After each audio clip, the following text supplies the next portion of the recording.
오늘 사도 바울은 이 본문을 통해서요, 우리가 예수 그리스도로 말미암아 옛 사람을 다 벗어던지고 새 사람이 되었다 말을 하고 있습니다. 그리고 그 새 사람의 삶의 모습을 빛에 속한 삶으로 비유를 하고 있어요. 그리고 오늘 본문은 이 빛에 속한 삶의 모습 가운데서도 그 모습이 무엇이냐? 하나님을 본받는 자가 되라 말씀하고 있습니다. 그래서 오늘요, 하나님을 본받는 자의 삶이란 무엇인가? 그걸 함께 살펴보기 원합니다. 첫째로요, 하나님을 본받는 자의 삶이라는 것은 하나님과 생각이 닮은 사람을 뜻합니다. 하나님의 생각이란 무엇입니까? 하나님은 어떤 생각을 할까요? 우리가 정확히는 알 수 없죠. 근데 성경의 말씀을 통해서 우리는 하나님의 생각이 무엇을 의미하는지는 알 수 있습니다. 우리 하나님은 온 세상의 만물을 창조하신 창조주세요. 그래서 이 세상의 모든 주권을 다 가지고 계십니다.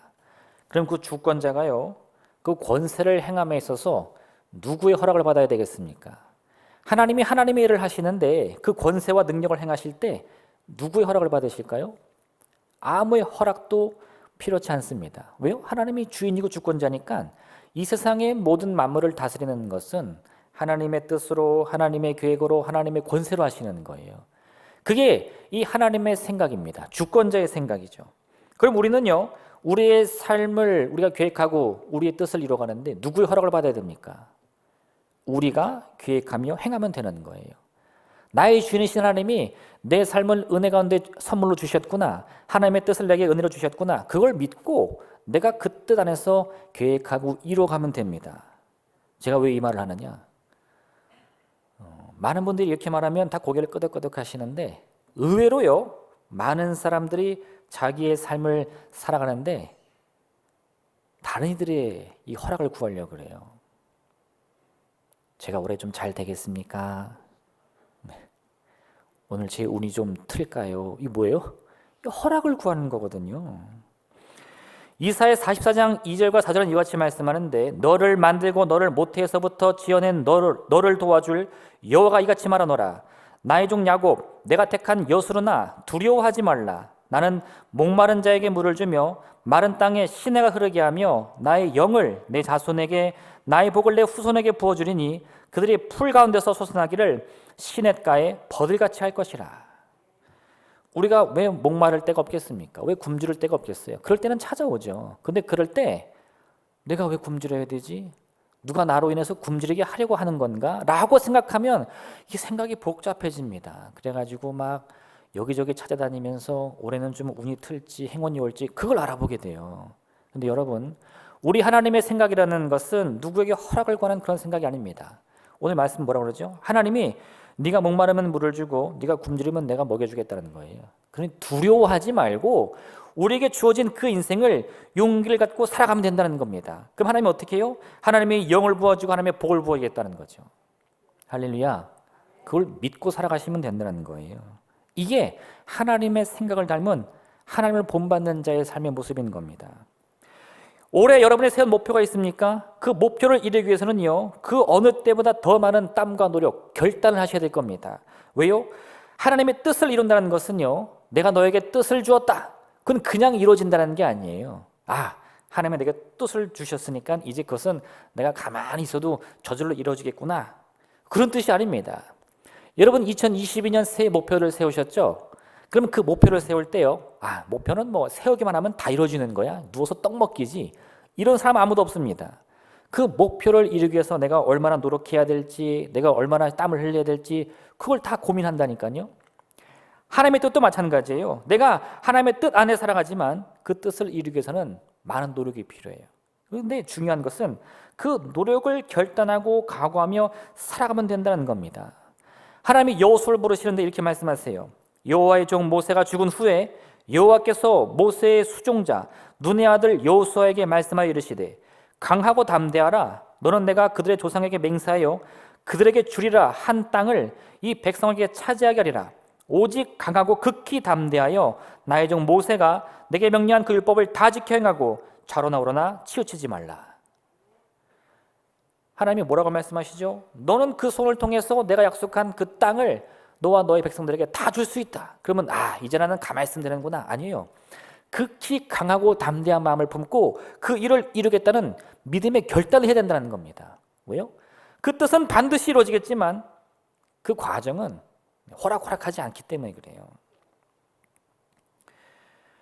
하나님의 생각을 본받아서 우리가 우리의 뜻을 이루기 위해서 온 힘을 다할 때 우리는 강한 마음을 가져야 됩니다. 담대한 마음을 가져야 돼요.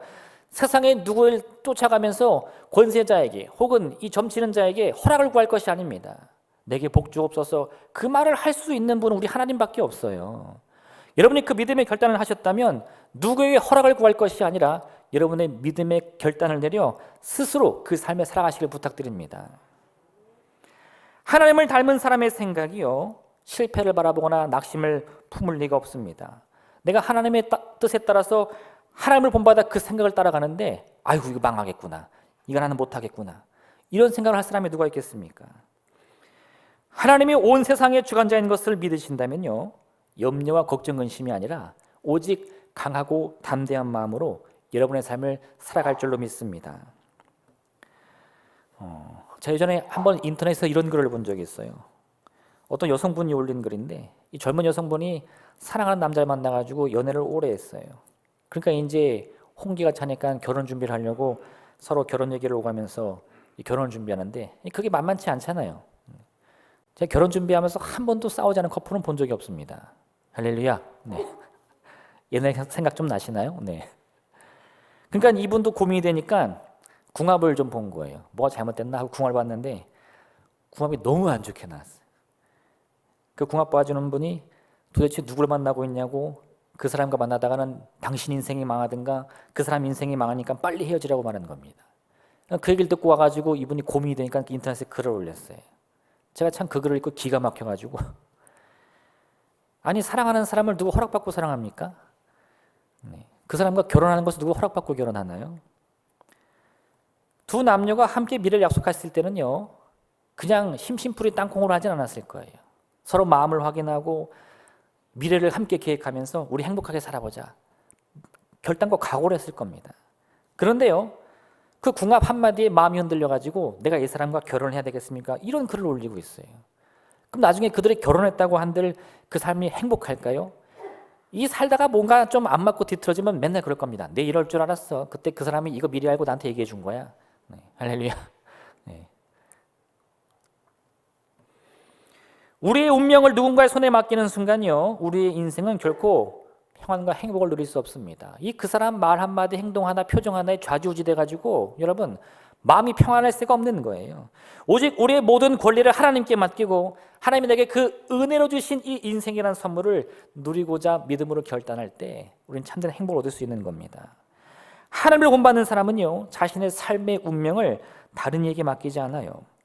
우리의 주권자 되신 하나님만을 믿고 의지할 뿐인 겁니다. 근데 그 하나님은 이미 우리의 이 인생에 대해서 다 얘기해 주셨어요. 내가 너에게 복 주고 복 주리라. 내가 목마를 때 내가 물을 주며 네가 굶주릴 때 내가 너에게 양식 줄 것이다. 더 이상 뭐가 필요합니까? 물론 우리가 아무리 좋은 계획을 가지고 열심을 낸다 해도요, 우리 인생을 방해하는 많은 문제를 만나게 되어 있습니다. 당장 이 코로나라는 것은 진짜 너무 지난하게 우리를 괴롭히고 있어요. 올해 끝날까? 내년에 끝날까? 막 기다리는 게 벌써 3년째입니다. 근데 이게 아주 여전히 우리 주변에서 우리를 괴롭히고 있죠.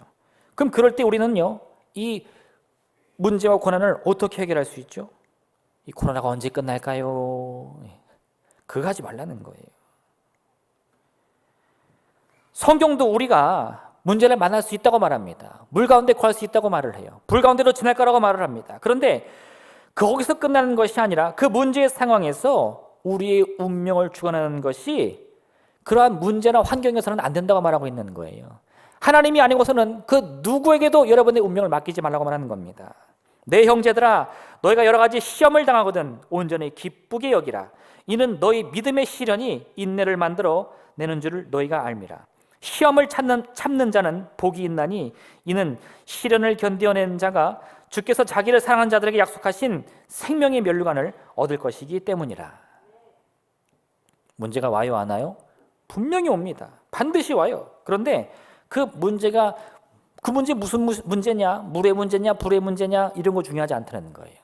어쨌든 무슨 문제든 오는데 그 문제가 올 때 마음의 기쁨을 잃지 않고 인내로 견디는 자, 끝까지 승리하는 자는 하나님이 예비하신 생명의 면류관을 반드시 얻을 수 있다 이겁니다. 할렐루야. 그걸 믿으신다면요, 굳이 우리의 운명을 남들에게 손에 맡겨 궁금해할 필요 없습니다. 하나님이 내게 승리 주실 것이다, 은혜 주실 것이다, 생명의 멸관 주실 것이다 라고 믿고 열심히 사시면 돼요. 열심히 사시면 돼요. 우리 옆 사람에게 이렇게 말합시다. 열심히 삽시다. 네, 그게 문제를 이기는 정답입니다. 다른 거 없어요. 꼭 무슨 비법을 알아야만 우리 인생의 문제 해결할 수 있는 게 아닙니다. 열심히 사시면 돼요. 인생의 시험이라는 것은요, 우리에게 다가오는 목적이 있습니다. 어떤 목적이요? 우리를 도둑질하고 죽이고 멸망시키는 거예요. 다른 목적이 없습니다. 우리가 마음으로 낙심하여 넘어져서 스스로 멸망하기를 바라는 마음이 우리를 찾아오는 거예요. 그런데 하나님은 그 시험을 이길 힘을 이미 우리에게 주셨습니다. 그 시험이 우리의 운명이 아니고요, 우리의 미래가 아니라 우리의 참된 주인 되신 하나님의 뜻과 계획이야말로 우리의 운명인 것을 믿어야 한다는 거예요. 그리고 그 운명이 뭐다? 생명의 멸관이다. 여러분, 이 믿음 가지고요, 여러분의 인생에 다가오는 그 많은 문제 앞에서도 남에게 그 운명 맡기지 말고 믿음으로 결단하여 견디시길 부탁드립니다. 인내가 필요하다면 인내를 구하세요. 야고보는 뭐라고 말합니까? 지혜가 부족하면 후히 주시고 꾸짖지 않는 하나님께 구하라 이거예요. 이거 뭐 달라고 할 때 주는 사람한테 구해야지요. 이 씨알도 안 먹힌 사람한테 좀 주세요 하면 됩니까? 그 망신이나 당하지. 근데 우리 하나님은 그런 분 아니라는 거예요. 우리가 무엇이든 구하면 반드시 주신다는 겁니다. 지혜가 부족하면 지혜를, 능력이 부족하면 능력을, 인내가 부족하면 인내를, 용기가 부족하면 용기를 구하세요. 이길 수 있습니다. 견딜 수 있어요. 왜요? 우리 하나님이 그와 같이 생각하시고 이를 행하시기 때문에 하나님을 본받는 우리는 그 생각을 닮아 살아갈 때 하나님이 우리를 책임주시기 때문입니다. 이처럼 하나님을 본받아 하나님의 생각을 담는 여러분 되시기를 주님의 이름으로 부탁드립니다. 두 번째요, 하나님을 본받는 사람은요, 그 말의 습관도 하나님을 닮아야 합니다. 하나님의 말이란 무엇입니까? 성경에서 말하는 하나님의 말은 능력입니다. 그 말씀이요, 하나님의 입술에서 나오면 능력이 되는 거예요. 어떻게? 하나님의 천지를 창조하실 때 어떻게 하셨다고요? 말씀으로. 예수님이 이 병을 고치고 귀신을 쫓아내는데 어떻게 하셨죠? 막 뭐 춤을 춥니까? 뭘 합니까? 아니요, 말씀으로 하시는 거예요. 하나님의 말씀은요, 그 자체로 능력을 나타내는데 오늘 사도 바울은 그 말씀을 빛에 비유합니다. 어둠이라는 것은요, 특징이 있어요. 뭐냐? 뭐든지 다 가려줍니다. 그래서 어둠 속에 생활하는 것은 은밀한 중에 누구한테도 들키지 않아요. 죄를 범해도요, 그 죄가 드러나질 않습니다. 그래서 우리가 어둠에 거할 때는 이 죄를 짓는 것에 대해서 조금도 두려움이 없어요. 왜? 안 들키니까. 아무도 안 보니까. 그런데 하나님을 본받으려고 하니까요, 우리가 어떤 삶이 되느냐? 어둠에 거하는 삶이 아니라 빛에 속한 삶이 됩니다. 그럼 빛의 특징은 뭐죠? 모든 걸 다 드러냅니다. 내가 조금만 죄를 지어도 그게 다 드러나는 거예요. 도무지 부끄러워가지고 죄를 지을 수가 없는 거죠. 여기서 여러분 잘 생각하셔야 되는데, 그 죄가 나를 부끄럽게 했다고 그 빛을 멀리하면서 이 죄를 쫓아가면 다시 어둠으로 가는 거예요. 근데 그 빛이요, 내 죄를 드러내서 부끄럽게 할 때 그 부끄러운 중에도 참여하며 좁혀 나가면 어떤 일이 벌어지느냐? 이제 그 환한 빛 속에서 하나님이 내게 어떤 은혜와 생명 주시는지도 분명히 알 수 있어요. 아까 어둠은 다 가린다 그랬죠? 그래서 어둠은요, 우리의 죄도 가려주지만 하나님의 은혜도 가려버려요. 너는 고와 같이 홀로 남겨졌다. 너는 우겨쌈을 당해 넘어질 것이다. 이러한 이 유혹의 속삭임으로 우리를 두려움에 처하게 합니다. 근데 아무것도 보이지 않으니까 그 말이 진짜 같아요. 이 코로나 때문에 내가 망하게 생겼구나. 여러분, 그렇지 않습니다. 우리가 빛에 속한 자녀의 삶을 살아갈 때 지금 이 어둠이 가득한 것처럼 보이는 환경 속에서도요, 내가 어떤 은혜와 축복을 받는지를 볼 수 있어요. 알 수 있어요. 깨달을 수 있어요. 그게 빛에 속한 사람들의 특징입니다. 그래서 오늘 이 바울이요, 그같이 모든 것을 드러내는 이 빛에 속한 사람들의 말의 습관이 무엇이냐? 남에게 상처 주거나 누구를 파괴하는 말이 아니라 소망을 주는 말, 특히 그 중에서도 뭐요? 감사의 말을 하라 말하고 있습니다.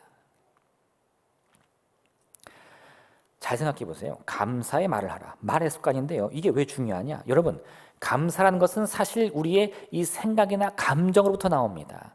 뭔가 이 환경이 나로 하여금 감사의 마음을 줄 때, 감사하는 마음을 줄 때 우리의 마음과 생각이 이 감사를 느끼고 그게 우리 입술로 나와요. 이거 되게 감사한 일이다.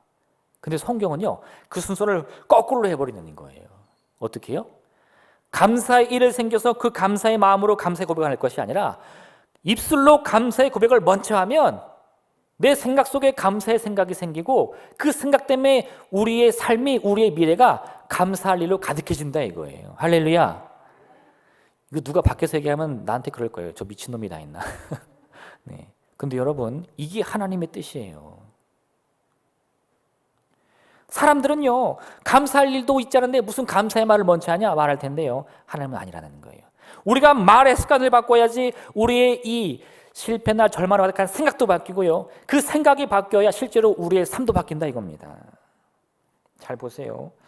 요나가 하나님의 뜻을 어기고 도망을 칩니다. 그래가지고 배를 타가지고 저 다시스로 도망가는데 배가 풍랑을 만나서 흔들려요. 사람들이 이게 무슨 일이냐 막 놀라니까 요나가 그러죠. 이 나 때문에 온 거니까 나를 차라리 바다에 던져라. 내 생명이 끝장나면 이 풍랑도 그치리라. 그래서 바다에 던져버립니다. 근데 하나님이요, 그 요나를 물고기 뱃속에 확 넣어가지고 살려주시는 거예요. 그 고난에 처해 보니까요, 요나가 그래도 깨달은 게 있어. 뭐예요? 내 하나님이 내가 있구나. 그 물고기 뱃속에서 요나가 이런 말을 합니다. 내 영혼이 내 속에서 피곤할 때에 내가 여호와를 생각하였더니 내 기도가 주께 이르러 싸우며 주의 성전에 미쳤나이다. 거짓되고 헛된 것을 숭상하는 모든 자는 자기에게 베푸신 은혜를 버렸사오나 나는 감사하는 목소리로 주께 제사를 드리며 나의 선을 주께 갚겠나이다. 구원은 여호와께 속하였나이다. 요나가 이 고백을 언제 한다고요? 물고기 뱃속에서. 그가요, 하나님의 말씀을 들을 때는 짜증냈습니다. 그리고 물속에 뱃속에서 나와가지고 니느웨 있을 때도 짜증냈어요. 근데 그가 언제 감사했죠? 이 요나 전체에서 요나가 유일하게 감사할 때가 물고기 뱃속이에요. 그럼 여러분, 우리는 감사하려면 물고기 뱃속에 들어가야 됩니까? 할렐루야. 아니에요. 네. 감사의 상황이 중요한 게 아니라 감사의 말이 중요한 겁니다. 내가 어디 있든지 내 입술로 이 말의 습관으로 하나님을 본받아서 원망, 불평, 시기, 질투 이런 말하는 것이 아니고 감사의 말을 하겠다고 고백하는 순간 우리의 운명이 바뀌는 거예요. 선지자 하박국은요, 자기 인생의 때에 나라의 멸망을 바라볼 운명에 처하게 됩니다. 근데 그때 뭐라고 말하냐? 비록 무화과나무가 무성하지 못하며 포도나무에 열매가 없으며 감람나무에 소출이 없으며 밭에 먹을 것이 없으며 우리의 양이 없으며 외양간에 소가 없을지라도 나는 여호와로 말미암아 즐거워하며 나의 구원의 하나님으로 말미암아 기뻐하리로다.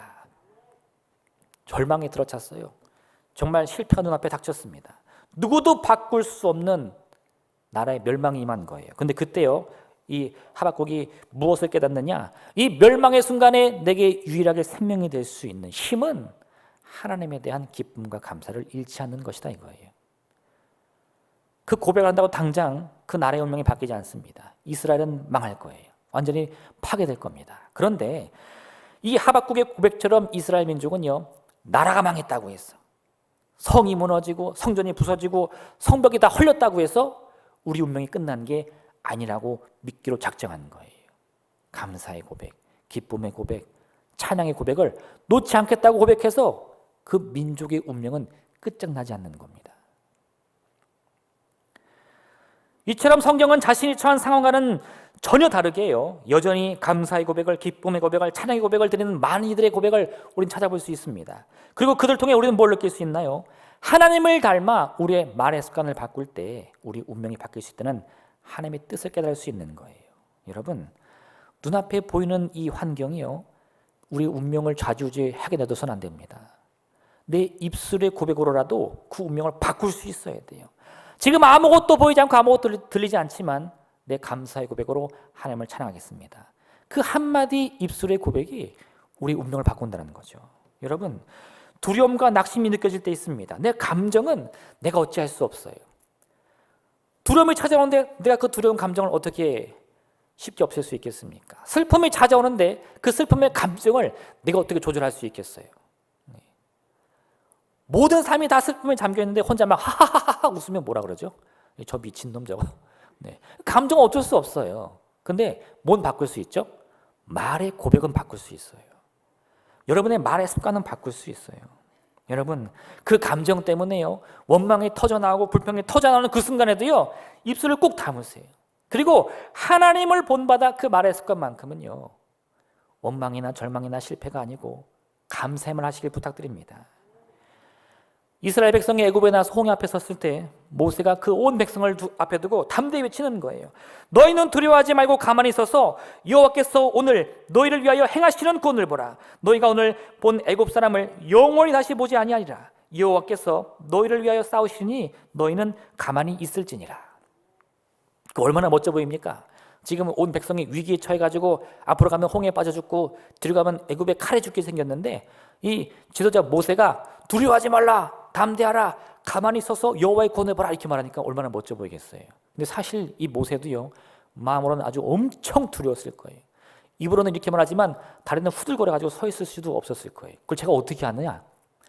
이 모세가요 이렇게 외친 다음에 정말 홍해가 갈라져가지고 마른 땅으로 이스라엘 백성들이 건너가고 애굽 백성들이 이 홍해의 물에 다 수장되는 것을 보니까 그 모습을 보고 그때서야 안심하면서 노래를 부릅니다.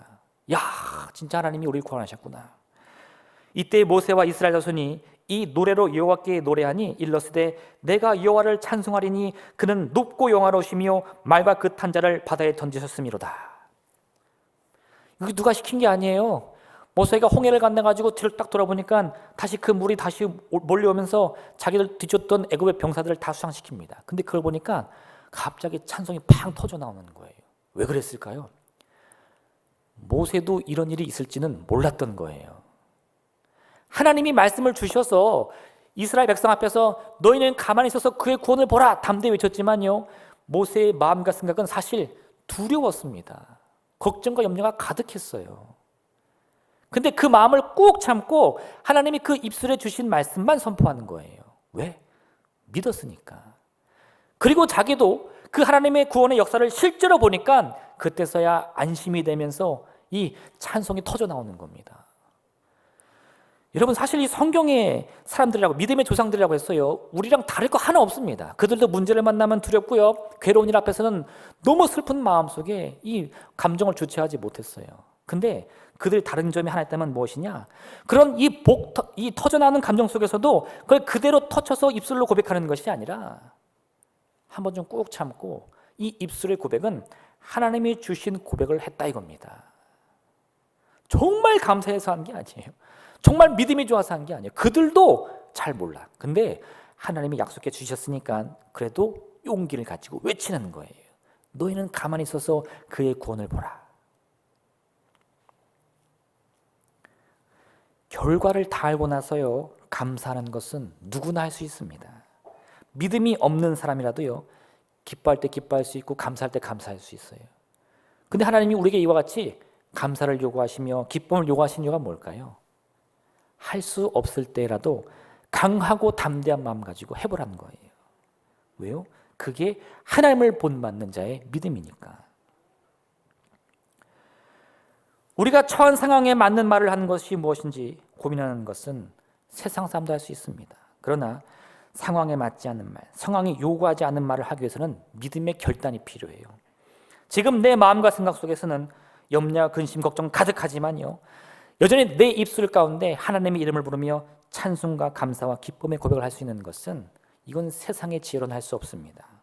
하나님을 본받은 자만이 할 수 있는 믿음의 결단인 것을 꼭 기억하시길 부탁드립니다. 오늘 우리가 어둠이 아니라 빛에 속해 있음을 믿으신다면 이와 같은 말의 습관을 가지고 하나님을 본받는 여러분 되시기를 주님의 이름으로 부탁드립니다. 마지막 세 번째요. 하나님을 본받는 사람은요 하나님과 시선을 맞춰야 됩니다.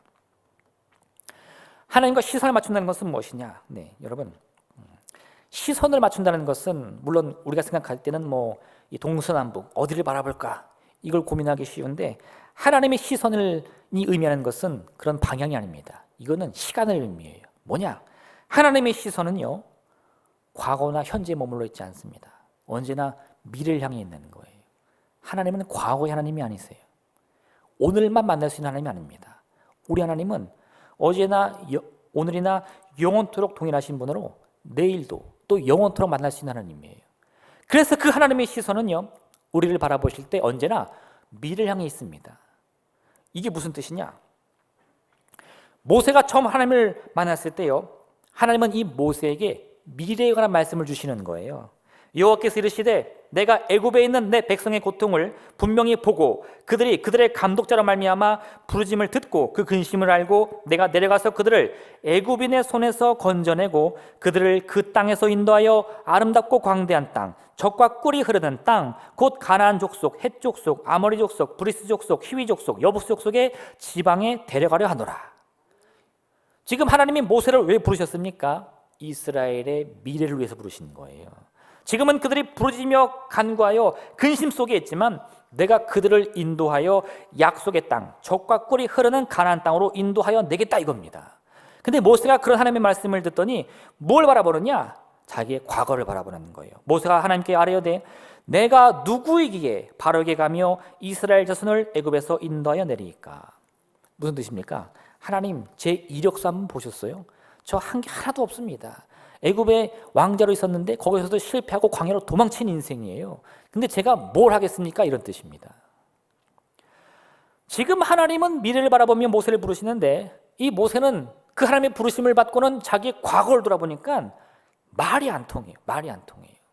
내가 이 일을 이루겠다. 아유 하나님, 제가 뭔데 그 일을 하겠습니까? 뭔가 미묘하게 서로 바라보는 방향이 너무 틀립니다. 그러니까 하나님이 해라. 그럼 모세는 못하겠다. 하나님이 해라. 그럼 저는 못하겠습니다. 하나님 나중에 화가 나시는 거죠. 누가 너를 만들었느냐? 네. 이게 다른 게 아니에요. 시선이 맞지 않으니까 대화가 안 통합니다. 그래서 하나님을 본받는 사람은요, 무엇보다 하나님의 시선을 닮아야 돼요. 동서남북 방향을 맞추라는 게 아니라 하나님이 내 미래를 바라보시듯 나도 우리의 미래를 바라볼 수 있는 믿음을 가져야 된다는 거죠. 예수님이 여리고를 지나가시는데 그때 이 바디메오라고 불리는 맹인 거지가 예수님을 크게 부르짖습니다. 다윗의 자손 예수여, 나를 불쌍히 여기소서. 사람들이 막 그를 꾸짖죠. 조용히 해라. 예수님이 어떤 분인데 너 같은 사람이 부르냐. 이 사람이 더 큰 소리에 부릅니다. 예수님이 그 소리를 듣더니 저가 누구인데 나를 부르냐, 데리고 와라 이렇게 말하는 거예요. 그때서야 사람들이 야 선생님이 너를 보기 원하신다 하더니 데려가는 거죠. 예수님이요 바디메오를 보자마자 묻습니다. 내게 무엇을 하여 주길 원하느냐? 그럼 그는 뭐라고 말해야 될까요? 그가 바라는 그 미래의 소망을 말하면 되는 겁니다. 주님, 저는 보기를 원합니다. 근데 이러한 순간에도요, 아유 예수님, 제 얘기 좀 들어보세요. 제가 소시적이요, 이런 삶을 살아서 장사를 크게 했는데 그때 제가 이걸 까먹고 이렇게 하다가 저렇게 돼가지고 이렇게 돼가지고 이렇게 돼가지고 그러면 어떻게 돼요? 예수님 바쁘신 분이에요. 알았다. 그냥 가시는 거죠, 여러분. 할렐루야. 네. 내가 내게 무엇 주길 원하느냐? 이거는요 과거에 대한 이야기 아닙니다. 현재에 대한 이야기 아니에요. 미래에 대한 이야기예요. 지금 그가 평생을요 앞을 보지 못하는 맹인으로 살아왔는 얘기 듣고 싶어 하시는 거 아닙니다. 그 고난이 얼마나 큰지도 듣고 싶어 하시는 거 아니에요. 그 고난 가운데 그 맹인이 품고 있는 소망이 무엇이냐 그걸 물으시는 거예요. 주님, 보기를 원합니다. 제가 지금까지는 이런 고난 속에 살아왔지만 그거 다 필요 없고요. 이제는 보는 삶을 살고 싶어요. 할렐루야. 그 믿음의 고백을 하시면 돼요. 그럼 예수님 뭐라고 말씀하시죠? 가라! 내 믿음이 너를 구원하였느니라. 이처럼 하나님을 본받은 그 시선을 맞출 때에 우리의 인생에는 놀라운 일들이 일어나게 되는 겁니다. 자신의 미래를 바라보면서 낫기를 바라던 이 바디메오의 소망을 들으신 예수님은요 그 마음의 소망이 응답됐다는 말씀을 주시는 거예요. 지금 이 시간에도 예수님께서 우리에게 오셔서 내가 내게 무엇 주길 원하느냐 말씀하실 때 여러분 하나님과 시선을 맞추어 여러분의 미래를 바라보시길 부탁드립니다. 과거의 고난이 얼마나 크든요 그거 다 말씀드린다고 막 한이 풀리고 마음이 시원한다고 해도요 우리 운명이 바뀌는 게 아니에요. 더 중요한 것은 지금 주님 만나서 앞으로 내가 어떤 삶을 살고 싶은가 그 꿈을 가지셔야 돼요. 아담과 하와가 선악과를 먹었을 때요 하나님이 그들을 부르십니다. 아담아 내가 어디 있느냐? 여러분 이 부름의 목적은 어디 있을까요? 지금 이 아담이 죄를 지은 걸 하나님은 이미 알고 계세요. 그러면 그 잘못과 그 범죄함 속에서 이제 앞으로 이 아담과 하나님이 어떻게 관계 맺고 살아가야 될까? 빨리 그걸 생각해야죠. 내가 비록 죄를 지어서 넘어졌지만 이제 앞으로 어떻게 해서 다시 하나님을 만날까? 그걸 고민했어야지. 근데요 아담은 그런 하나님의 말씀을 듣고는 도망쳐 버립니다. 왜요? 과거를 바라보니까. 미래를 보지 못하고 오직 과거에만 얽매여 있으니까 야 내가 하나님의 말씀 어겼구나. 이 죄악 속에서 어둠 속에서 어떻게 살아가랴. 그리고는 부끄러워 두려워 숨어버립니다. 그럼 끝나는 거예요. 아담도요 하나님과 함께 할 때는 얼마나 지혜로웠는지. 그가 하나님께서 하와를 창조해서 그 앞에 보내시니까 이렇게 말합니다. 이는 내 뼈 중에 뼈요 살 중에 살이라. 이 고백은 아담과 하와의 이 앞으로 이 미래에 대한 관계를 말하는 거예요. 이게 과거의 고백이라면요, 그 얼마나 비참해. 당신 옛날에 진짜 예뻤는데, 아유, 듣기 좋으세요? 내가 옛날에 얼마나 사랑했는지는 알지? 듣기 좋으세요? 아니요, 진짜 좋은 거는요, 당신은 갈수록 예뻐져. 할렐루야. 별로 기분 나쁘세요? 네. 살아갈수록 당신을 더 깊이 사랑하는 것 같아. 네. 여러분의 인생의 행복은 과거와 미래 중 어디 있길 바라십니까? 여러분, 그 행복은 미래에 있어야죠. 이는 내 뼈 중에 뼈요 살 중에 살이라. 그것은 미래에 이루어질 우리의 소망이어야지 우리의 과거에 관계해서는 안 됩니다. 아담도요, 이 하와와 아름다운 미래를 꿈꿨어요. 하나님과 시선을 맞추어 미래를 바라볼 수 있었어요. 그런데 그가 선악과를 먹고 죄에 빠지자 바뀌어버립니다. 어떻게 해요? 하나님의 말씀을 듣고도 과거에 얽매인 인생이 되고 말았어요. 여러분, 우리의 시선이 과거에만 머물러서는요, 하나님이 주시는 그 은혜를 온전히 누리지 못합니다. 어둠이 우리의 눈과 귀를 막아버려서요, 우리가 하나님의 은혜 안에 있다는 사실을 잊어버리게 만드는 거예요. 내가 여전히 고와 같이 버림받은 인생이라고 느끼게 만드는 거예요. 그런데 여러분, 예수님은 그 십자가에 달려 피를 흘리심으로 우리 미래의 운명을 다 바꿔주셨어요. 여전히 해결받지 못한 과거의 문제에 얽매여 있어서는 안 됩니다. 그 죄의 문제에만 집중해 있어서는 예수 그리스도의 십자가의 은혜를 우리는 온전히 누릴 수가 없어요. 이제는 하나님을 본받아 하나님을 닮은 인생을 살기 위하여 우리의 시선을 과거에서 미래로 돌려야 할 줄로 믿습니다. 하나님이요, 아담에게 동산의 모든 과실을 마음껏 먹으라고 하셨습니다. 이를 통해 그의 운명이 어떻게 되었습니까? 이제는 누구의 허락을 받고 사는 것이 아니라 하나님의 그 약속의 말씀을 믿고 이제 어디를 가나 자기가 보고 먹기 좋은 것은요, 마음대로 먹을 수 있어요. 그때 누군가 그에게 물을 수 있습니다. 야, 너는 뭔데 하나님의 이 에덴 동산에서 마음대로 그렇게 과일을 먹냐? 그럼 뭐라고 말하면 되죠? 하나님이 내게 약속 주셨어. 말씀 주셨어. 네. 그렇게 자신의 미래를 하나님의 은혜 안에서, 약속 안에서 마음껏 꿈꾸며 살아가면 되는 겁니다. 그게 우리에게 주어진 진짜 인생의 의미 있는 거예요. 하나님이요, 우리 인생을 살아갈 때 약속의 말씀을 이미 주셨습니다. 축복의 말씀을 주셨어요. 그때 세상 사람들은 우리에게 말합니다. 야, 너는 누구 허락받고 그렇게 행복하게 사냐? 누가 너보고 그렇게 기쁨을 느끼며 살아갈 수 있게 한때? 그때 우리는 뭐라 그래요? 머뭇거리면서요, 우리 스스로 고민하면요, 지는 거예요. 내가 이렇게 행복해도 되나? 내가 이렇게 기뻐도 되나? 네. 그건 마귀의 유혹에 넘어가는 거예요. 담대하게 하나님이 주신 운명이야, 하나님이 주신 약속이야, 하나님이 주신 축복이야 라고 말하며 우리를 두르는 그 유혹들을 다 떨쳐낼 수 있어야 한다는 겁니다. 마음의 고민을 향해서도 외치셔야 돼요. 떠나가라. 육신의 질병을 향해서도 외칠 수 있어야 돼요. 그 질병이 우리의 운명이 아니고 하나님의 치유가 나의 운명이다, 하나님의 고치심이 나의 운명이다, 외칠 수 있어야 됩니다. 믿음을 갖고 담대하게 외칠 때에 우리 운명이 바뀌는 거지, 그런가? 저런가? 고민하는 순간 넘어지는 거예요. 우리의 삶에 참된 주권을 가지신 분은 누구입니까? 하나님이십니다. 그 하나님이 놀라운 권능 가운데 우리의 인생, 그 생명을 허락해 주셨어요. 그럼 우리의 생명이라는 것, 우리의 인생이라는 것, 우리의 운명이라는 것은 저주와 축복 가운데 어딜 향해야 됩니까? 슬픔과 기쁨 사이에 어딜 향해야 됩니까? 죽음과 생명 사이에서 무엇을 향해 나가야 하냐, 이 말입니다. 하나님이 주신 인생이라면요, 슬픔이나 저주나 죽음일 리 없습니다. 그것은 생명이요, 기쁨이요, 나음이요, 축복인 거예요.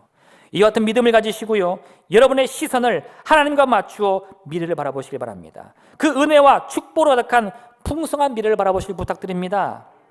염려, 걱정, 근심이 아니라요, 기쁨이, 감사가 넘치는 미래를 바라보시길 부탁드립니다. 나사렛 예수의 이름으로, 그 이름의 권능으로 여러분을 두르고 있는 모든 저주와 질병과 괴로움과 문제 앞에 외치세요. 나사렛 예수의 이름으로 명하노니 떠나갈지어다. 하나님의 축복이 임할지어다.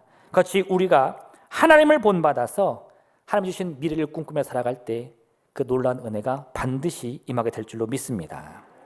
이 시간 함께 기도하겠습니다. 오늘의 말씀을 생각하시면서 하나님, 우리가 하나님을 본받는 삶을 살게 하여 주시옵소서. 하나님을 본받아 강하고 담대한 믿음을 가지고 우리의 미래를 하나님의 은혜로 축복으로 꿈꾸며 바라며 반드시 이루어 누릴 수 있도록 복 내려 주시옵소서. 주님의 이름 세 번 부르며 간절히 기도하겠습니다. 주여.